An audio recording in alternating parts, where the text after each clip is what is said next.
Yes, I have been a kontrabida since 2016. Marami na ako natutunan, kaya naman ibabahagi ko sa inyong lahat ng mga yon. Unang-una na doon ay ang Power. dapat matalas ang inyong mga dila. Dapat masakit kayo magsalita. Mas convincing pa nga ako nag-i-English kayo eh. Ako kasi nag-i-English ako pero British accent. Sample naman dyan, ma'am.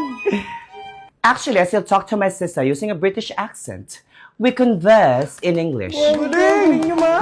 Sabog. Pangalawa, dapat mukha kayong mayaman.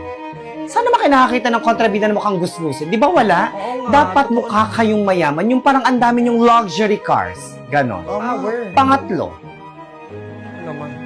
importante sa mga kontrabida ang merong sandata. Ano-ano ang mga sandata tinutukoy ko? Kutsilyo. Baril. Tama. Bomba. Pero kung wala kayong ganon, pwede kayong gumamit ng payong na makikita nyo sa inyong mga sasakyan. Pwede nyo gamitin yun. Galing nyo po, ma'am. Ma'am, saan nyo po natutunan yung lahat ng yan? Actually, dati akong estudyante ng Kontrabida Academy. Kaya naman kung gusto nyo pang matuto, panoorin nyo lang ang Kontrabida Academy now showing on Netflix. Ano pong last tip na pwede nyo pong i-share sa amin? Yes, meron pa. Ito ang pinakahuli at pinaka-importante. Mang-ghost. Sabog. Kapag binigyan kayo ng teacher nyo ng project, i-ghost ninyo. Galing nyo. Siyempre, kasama ang inyong mga kasama. At kapag nagkahulihan, ano gagawin nyo sa inyong mga kasama?